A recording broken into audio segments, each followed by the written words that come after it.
Minasan konnichiwa, c'est Virtual Synthèse pour H8 et je vous retrouve aujourd'hui pour une vidéo que j'avais envie de vous faire depuis très longtemps, depuis même plusieurs années.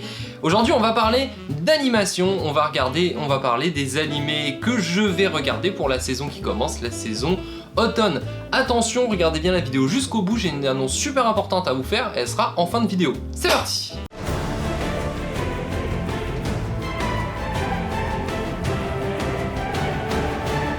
Numéro 7, Stella no Maho. C'est l'histoire d'une fille qui aime bien dessiner et qui va décider de rejoindre le club de doujin, slash jeu indépendant en japonais, de son école. C'est un animé tout kawaii, limite un peu yuli sur les bords de temps en temps. Moi ce que j'ai bien aimé dans cet animé, c'est avant tout son univers visuel et cet humour toujours assez particulier des mangas, des adaptations en animé d'un manga Yonkoma. Le Yonkoma, c'est les mangas qui racontent des petites histoires courtes en seulement 4 cases. Au passage, l'approche est assez juste, assez réaliste pour comprendre comment des lycéens ou des collégiens arrivent à créer des jeux vidéo indépendants. Vous savez, ce genre de jeu complètement dégueulasse qu'on trouve au détour d'internet, nous, à la fin de chaque comiqué. Numéro 6, Bubuki Bolanki. Alors là, on est totalement dans le mecha. Alors dans le mecha du style un peu Evangelion, donc avec des gros mechas qui vont affronter d'autres gros méchants. Les 10 gros mechas sont toujours pilotés par un groupe de 5 ados. 4 des ados vont représenter les 4 membres et le dernier représente le cœur et va faire office un peu de pilote dans l'histoire. Je suis toujours pas fan de ce style d'animé en 3D un peu style cel shading, mais il faut avouer que sur celui-là,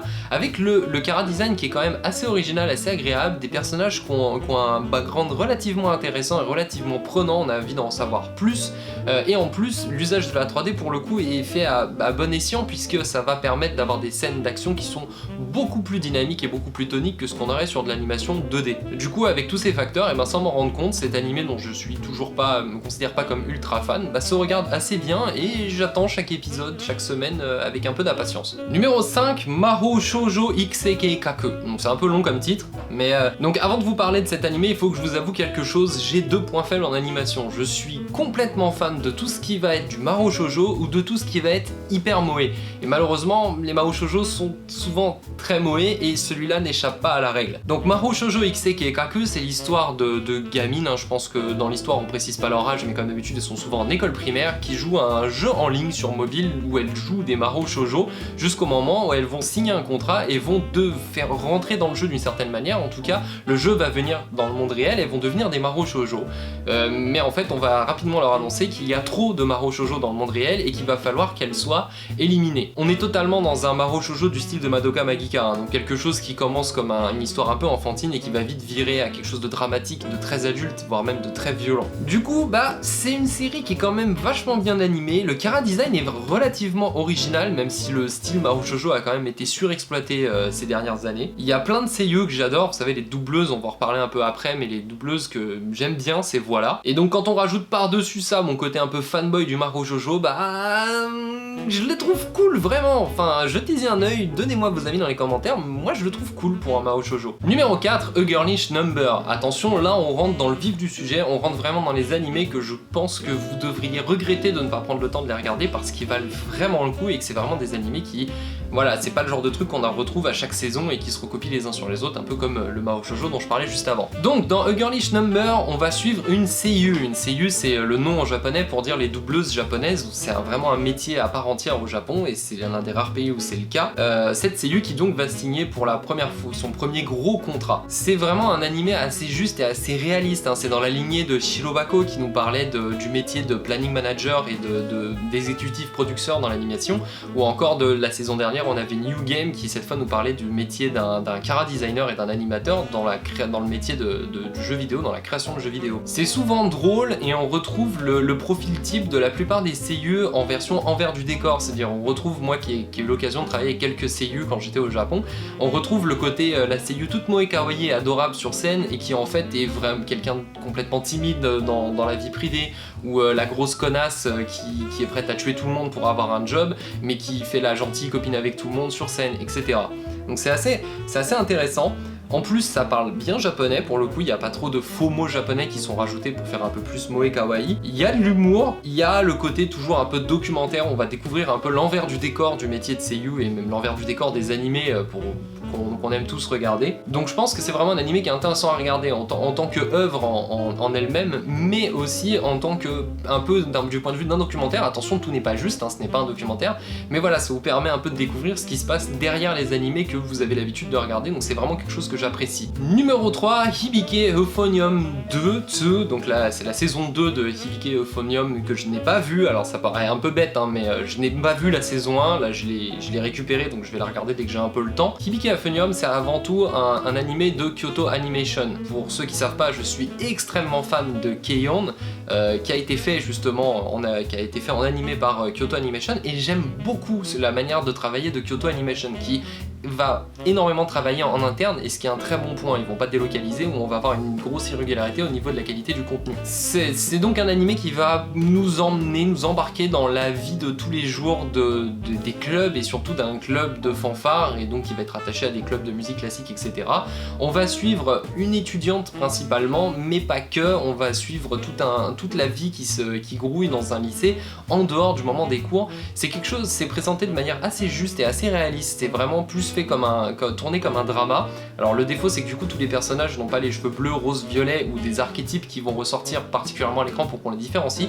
Donc je dois avouer qu'en plus moi qui n'ai pas vu la saison 1, je suis un peu perdu et je mélangeais pas mal les persos au début. Mais dans tous les cas, les personnages sont très très bien construits. Il y a des seiyuu qui ont une voix particulièrement originale, je trouve ça intéressant. Et surtout, putain, le directeur de la photographie a fait un travail de ouf sur cet animé. Les plans, il y a des plans séquences, tu fais un screenshot, tu l'imprimes sur un mur sur 2 mètres, c'est juste incroyable. Il y a le ciel dans cet animé est juste magnifique, ça me fait penser à l'artiste Emukami, donc je suis hyper fan. Je vous invite à aller chercher Emukami, ou je vous mettrai peut-être un lien dans la description. Ce ciel est juste super beau, c'est un peu comme le ciel de tous les... c'est un peu comme le ciel qu'on va avoir dans Kimi no Na wa ou Yakusoku no Basho, et moi juste ça, du coup j'ai été accroché par l'animé dès les premières scènes où on avait ça. Sinon au niveau de l'animé, c'est un rythme assez posé, assez lent, assez profond, c'est vraiment quelque chose de typiquement japonais. C'est rare dans les animés, mais il joue aussi sur le silence, l'observation. Il y a beaucoup de scènes qui sont juste là pour faire de l'ambiance. C'est vraiment ce que les japonais appellent l'art de savoir poser le silence. Et c'est super agréable. On a vraiment l'impression de regarder pas un animé ultra commercial où le but c'est avant tout de vendre des goodies.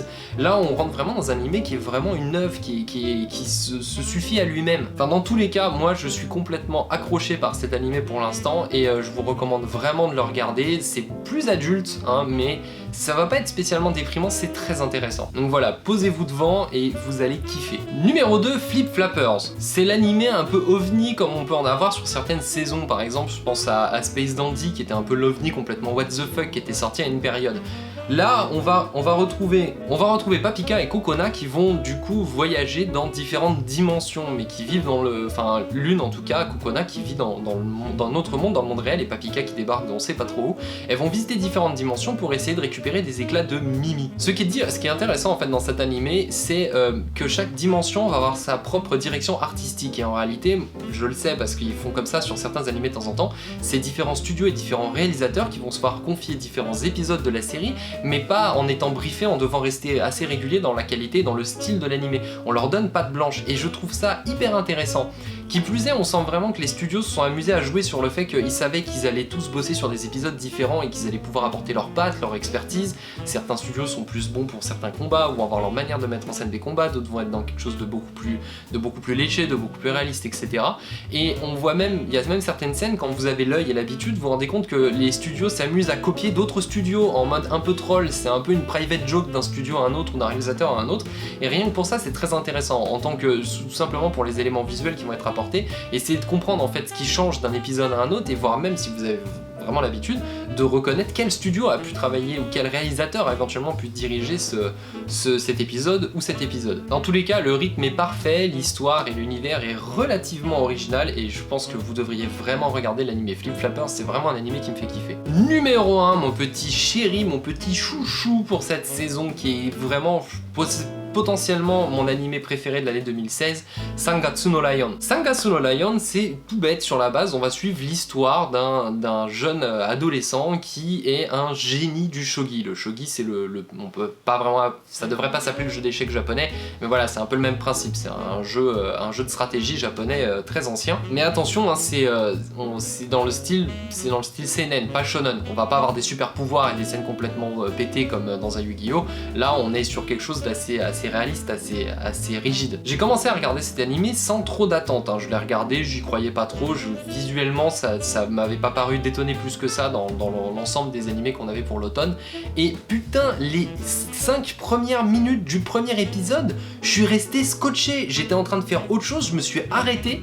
J'ai re-regardé cette première scène où le héros va se réveiller et va surtout traverser Tokyo en fait pour aller là où il pratique le shogi. Je me suis refait la scène plusieurs fois, j'étais bluffé. Il y a une ambiance visuelle, une bande son. Vraiment, on lance le premier épisode, on se fait attrapé dans le truc, on est plongé dedans, on est à fond dedans, c'est super beau, c'est juste super beau, ça pourrait être un court-métrage rien que cette scène-là, ça m'a juste complètement tué, et du coup, je suis resté scotché devant cette série, ça a été vraiment une énorme claque, comme quoi, même pour des animés qui sont censés être commerciaux et se vendre, on est encore capable de sortir quelque chose qui est juste une putain d'œuvre d'art. Le chara-design en fait s'est révélé relativement original, il y a vraiment un style dans les expressions de visage et dans la manière de les dessiner du chara-designer qui est vraiment particulier, que j'apprécie beaucoup. On a des personnages qui ont vraiment des expressions qu'on n'a pas l'habitude de voir sur des visages de personnages d'animé, et c'est du changement et c'est vraiment agréable. Moi je kiffe vraiment cette manière de faire. Quant au cadre de l'histoire, il est relativement original et putain les personnages sont méga attachants. Vraiment, les personnages ont un vrai background psychologique, on arrive à faire des liens, à les rattacher avec des situations qu'on représente bien dans notre monde actuel, et ça les rend hyper attachants, on leur donne vraiment le personnage de quelqu'un qui existe. Sangatsu no Lion m'avait vraiment fait penser à une version animée d'une adaptation, je sais pas, d'un livre de Murakami Haruki, où tous ces livres, si vous n'avez pas l'occasion de les lire, et je vous conseille fortement de lire du Murakami, on a l'impression que le temps est complètement figé, arrêté, on a l'impression que tout est en suspens le temps de l'histoire et que tout le monde retient son souffle en attendant de voir ce qui se passe, parce qu'on sent qu'il y a quelque chose qui arrive, mais on attend que ça arrive et ça n'arrive jamais, et on sent voir grossir la chose, et là c'est vraiment ça, au niveau de l'ambiance, avec ce style posé, calme, assez simple, assez détendu. En tout cas voilà, c'est vraiment mon animé de cette saison et je vous recommande vraiment de le regarder, il vaut vraiment le détour. Voilà, c'est fini pour cette sélection, n'hésitez pas à me dire si vous avez regardé des animés que je vous ai conseillés et qu'est-ce que vous en avez pensé, n'hésitez pas aussi à me partager s'il y a des animés que je n'ai pas cités et que vous trouvez que c'est injuste et que j'aurais dû les citer, n'hésitez pas à en parler dans les commentaires, ça me fait toujours plaisir et ça me permet moi aussi d'étoffer un peu ce que je regarde, hein, parce que je peux aussi passer à côté de certaines choses. Je vous avoue qu'il y a certains animés, je regarde juste la présentation et le design de l'affiche ou le trailer, je m'arrête là, je me dis là ça pue la merde, je regarderai pas ça. Maintenant parlons de l'annonce, vous l'attendiez, et oui, je serai à la Paris Games Week samedi prochain, donc du coup pas de samedi Sedachi samedi prochain, j'aurai pas le temps d'en faire un, mais ce que vous pouvez faire à la place, c'est que vous pouvez venir me rencontrer sur la Paris Games Week. Du coup je serai près du YouTube Social Corner, alors j'ai pas bien compris comment marchait ce truc là, on m'a pas donné d'infos, donc je pense qu'on pourra pas utiliser vraiment le Social Corner, mais je serai juste à côté de ce stand qui est dans le hall 1 juste ici, je vous ferai un petit montage bien comme il faut. Et donc j'y serai de 11h à midi le samedi, donc je compte vraiment sur votre présence. Au passage, j'y serai avec des jolies cartes postales HU-Vids, il m'en reste quelques-unes et je les utiliserai, je pourrais vous faire une jolie dédicace derrière. Je suis limité, donc ne traînez pas, hein, j'y serai à partir de 11h, les premiers arrivés seront les premiers servis, comme ça il n'y aura pas de bataille. Faudra que je pense à emmener un feutre, si vous voulez que je vous écrive dans une autre couleur que du noir, amenez vos feutres, moi je n'en ai pas. Dans tous les cas, si vous arrivez pas à me voir de loin, j'aurai normalement cette casquette rouge sur la tête, donc je serai relativement repérable, même si je suis pas super grand. Et si jamais il y a vraiment trop de monde près du stand, parce qu'il y a une grosse célébrité qui est à côté de moi et que ça fout le boxon, pensez à surveiller mon Twitter, je me décalerai sûrement un petit peu. J'irai pas loin du stand, mais bon, si vous me cherchez près du stand et que vous battez avec des gens, alors qu'en fait, vous tombez sur un youtubeur que vous connaissez pas, ça serait dommage. Donc pensez à garder un œil sur le Twitter, mais si tout se passe bien, normalement je serai quelque part, faites le tour du stand YouTube et vous devriez me voir. Sur ce les gens, j'espère vous voir samedi prochain, merci de continuer à suivre HU-Vids et je vous dis à très bientôt en live ou en vidéo ou à la Paris Games Week.